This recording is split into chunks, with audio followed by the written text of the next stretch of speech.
no creo que sea prudente de mi parte tampoco Adelantar. precisar cómo actuaríamos en tal o cual circunstancia.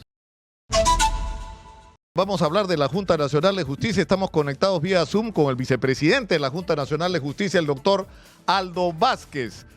Doctor Vázquez, buenos días. Muy buenos días, señor Lucar, encantado de saludarlo. Disculpe usted por la espera, pero tenemos acá compromiso con la sociedad, mi querido doctor Vázquez. Claro dígame, sí, ¿qué es lo que va a pasar? Es decir, todo indica por la votación el día de ayer que el Congreso de la República está decidido a ir hasta el final con esto de la remoción de los miembros de todos los miembros de la Junta Nacional de Justicia. ¿Qué implicancias puede tener esto desde la perspectiva de ustedes? Bueno, en primer lugar se trata ciertamente pues, de un intento de atropello, de avasallamiento institucional que no tiene precedentes en la democracia en el Perú. Este tipo de ocurrencias pues solamente han acontecido en el marco de regímenes autoritarios o abiertamente dictatoriales, de modo tal que yo confío en que en el Congreso de la República habrán pues tanto congresistas a nivel individual como bancadas que tendrán la lucidez suficiente como para percibir los riesgos que esto supone. Yo diría que el mayor de los riesgos es precisamente ese, el que la pérdida de la legitimidad constitucional del propio Congreso y en general de las instituciones se acentúe a un grado extremo que pues nos lleve a una situación con consecuencias imprevisibles.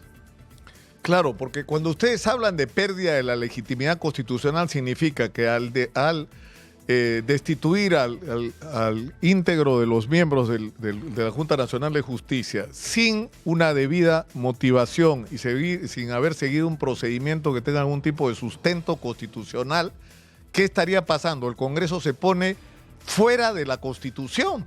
Es decir, pasaría a ser un Congreso ilegítimo desde el punto de vista constitucional. Desde mi punto de vista eso es evidente. Yo no sé, seguramente pues usted ha tenido ocasión de ver la moción. Nosotros acabamos de ser notificados hoy. Y lo que he visto es que la moción son 3 carillas y media a doble espacio. Es decir, eso no tiene fundamentación alguna, ¿no? Y básicamente expresa una discrepancia de quienes plantean esa moción respecto de decisiones que son propias de la Junta Nacional de Justicia, que son competencia exclusiva de la Junta Nacional de Justicia, porque así lo ha establecido la Constitución del Estado. Es decir, la Constitución Política del Estado ha creado un organismo, que es la Junta Nacional de Justicia, que tiene entre sus atribuciones una que es fundamental, que es llevar adelante los procedimientos disciplinarios respecto de jueces y fiscales de todos los niveles en el país. El Congreso, o el grupo parlamentario, el sector parlamentario que intenta nuestra remoción, lo que hace es inmiscuirse en un asunto que es propio de la Junta y decir yo no estoy de acuerdo con lo que tú has hecho y consecuentemente te remuevo. Y lo hago además sin procedimiento alguno, lo hago sin establecer cargo alguno y lo hago en el día, ¿no?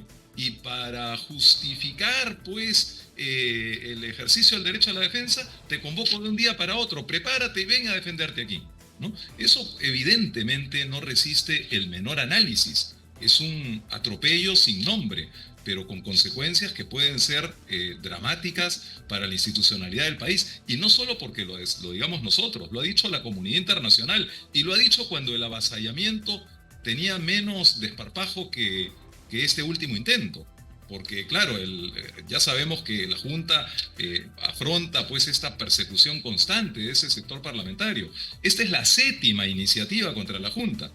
Se han planteado 4 denuncias constitucionales y esta es la 3ª moción. Claro, pero esto es como una... iniciativas que buscan el mismo propósito. Claro, pero esto en la última fase ha sido como una carrera contra el tiempo, es decir, el equipo de la doctora Marita Barreto abre la investigación que incluye a la fiscal de la Nación como sospechosa de ser la cabeza de una organización criminal, etcétera, lo que ya conocemos. Y ahí se abre el espacio para que ustedes tomen las medidas que finalmente tomaron. Y la desesperación en el Congreso era tomar alguna medida para impedir que ustedes lo hagan y sacar a los miembros de la Junta. Es decir, esto tiene una relación directa con el tema de Patricia Benavides y su permanencia como fiscal de la Nación.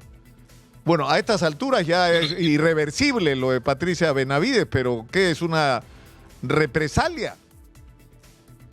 Bueno, yo no puedo, por supuesto, pronunciarme en relación a ningún aspecto que comprometa las investigaciones que nosotros realizamos en el expediente al que usted se refiere, pero es evidente pues que en el Congreso de la República hay un sector parlamentario que está, no de ahora, sino incluso yo diría desde tiempo atrás, muy preocupados por la actuación de la Junta, pero no porque la actuación de la Junta contravenga ninguna norma, sino están preocupados por la independencia de la Junta. Y me atrevo a decir algo más, están preocupados por la decencia de la Junta, porque la Junta actúa con decencia, porque la Junta no vulnera procedimientos, porque la Junta actúa con criterio jurídico y actúa además con total independencia. Aquí no llega ningún político, aquí no llega ningún representante parlamentario, ni el representante de ningún interés. La Junta sustenta sus decisiones y actúa conforme a derecho.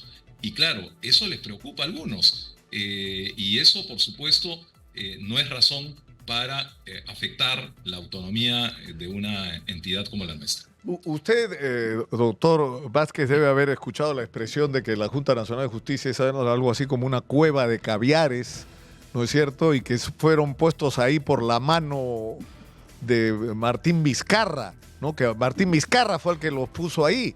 Pero yo quisiera, o sea, yo creo que es bueno recordar primero cómo se modifica la existencia del Consejo Nacional de la Magistratura y se convierte en la Junta Nacional de Justicia, y quiénes son los que deciden procesar estos cambios. Y ahí hay muy mala memoria, ¿no?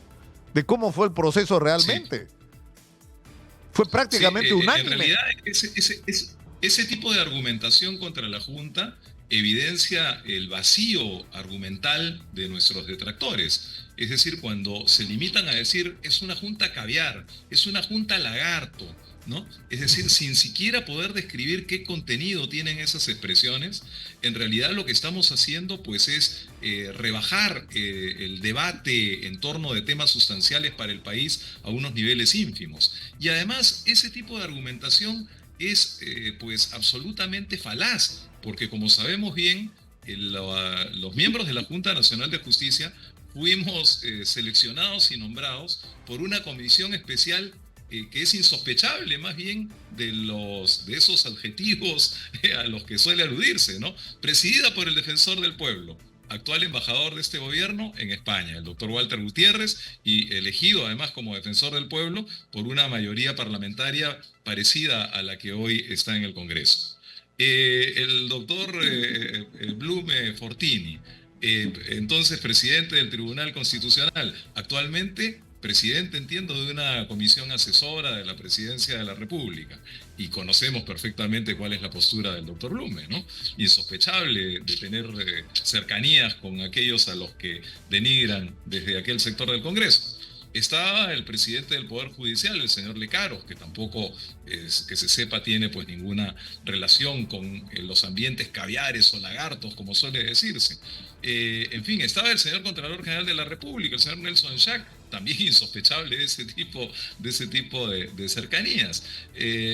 Estaba también, es verdad, la señora Zoraida Ábalos como fiscal de la Nación, pero la señora Zoraida Ábalos, fíjese usted qué curioso, es la única que no votó por el nombramiento de todos los miembros de la Junta. En un caso se abstuvo y en otro votó en contra.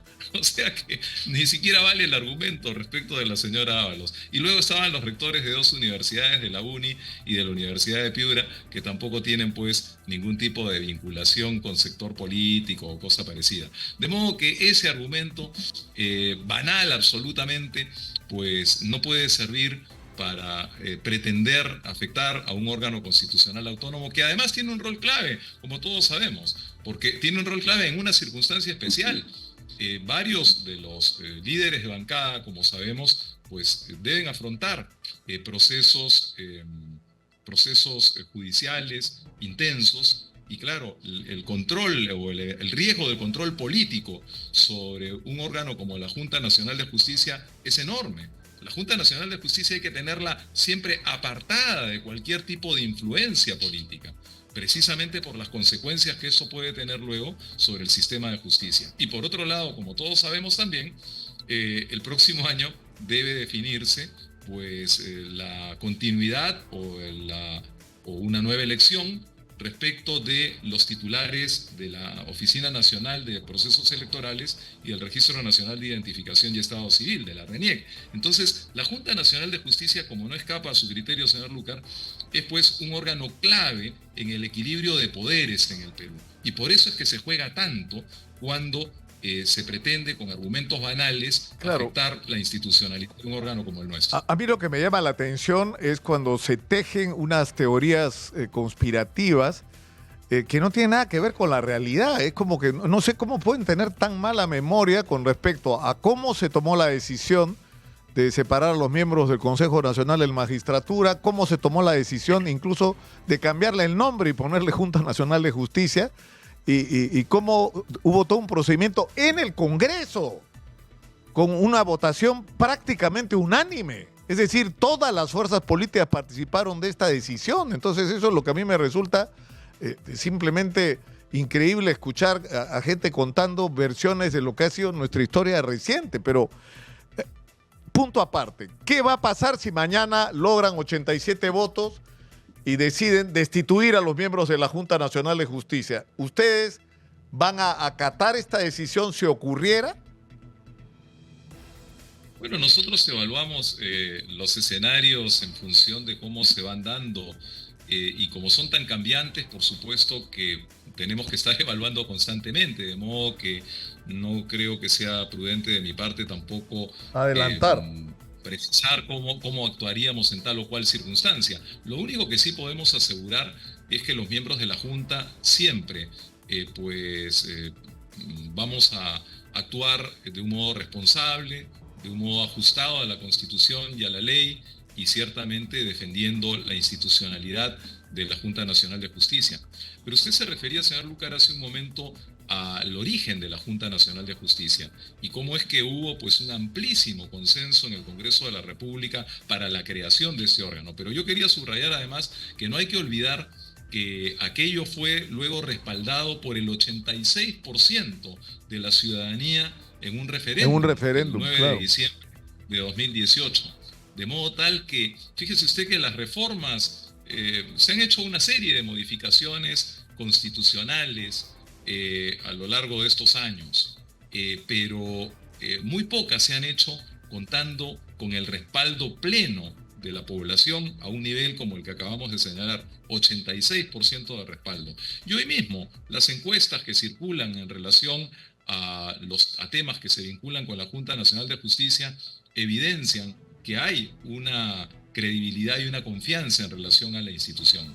A mí me parece que la consecuencia mayor, sin embargo, de una decisión de remoción de los miembros tiene que ver con la propia pérdida de legitimidad constitucional del Congreso de la República. Es decir, si el propio Congreso de la República se pusiera al margen de la Constitución, vulnerando el debido proceso, afectando a un órgano constitucional autónomo, diluyendo su actividad prácticamente, porque claro, una vez que son removidos los miembros de la Junta Nacional de Justicia, pues no hay actividad alguna, favoreciendo además la impunidad respecto de todos los casos en los que la Junta Nacional de Justicia tiene intervención. Comenzando por el de la fiscal de la Nación. Ella está en este momento suspendida por 6 meses, pero el proceso de investigación sobre ella está en marcha, ¿no? Sí, lo único que puedo decir en relación al caso que usted menciona es que el procedimiento disciplinario recién se inicia y es un procedimiento disciplinario que debe prolongarse de acuerdo a ley hasta por 9 meses y con la posibilidad de ampliarse por 3 meses adicionales, ¿no? Recién... bueno, vale la pena también señalarlo porque hay algunas personas interesadas que han confundido un poco el tema. Nosotros, cuando aplicamos una medida cautelar, esa no es una sanción. La medida cautelar es solamente una medida de cuidado, de protección del procedimiento, de tal manera que no haya riesgo alguno de obstrucción sobre el procedimiento a cargo de la Junta Nacional de Justicia. E incluso es evidente que si en el transcurso del proceso no se haya responsabilidad alguna en relación a un investigado, queda absuelto y obviamente retorna a la posición en la que se encuentra. Eso es lo que ocurre ordinariamente en cualquier procedimiento disciplinario a cargo de la Junta Nacional de Justicia. Incluso, es más, cuando un magistrado es separado por efecto de una medida cautelar, conserva el 80% de su remuneración y la presunción de licitud de sus actos no ha sido puesta, hablo en general, hablo conceptualmente, no es puesta en cuestión. Porque se presume la licitud de los actos de cualquier magistrado hasta que concluya la investigación. Hasta que concluya, ¿no? Claro que sí. Doctor Vázquez, le agradezco mucho por habernos atendido. Ha sido usted muy gentil, muy amable. Muy buenos días.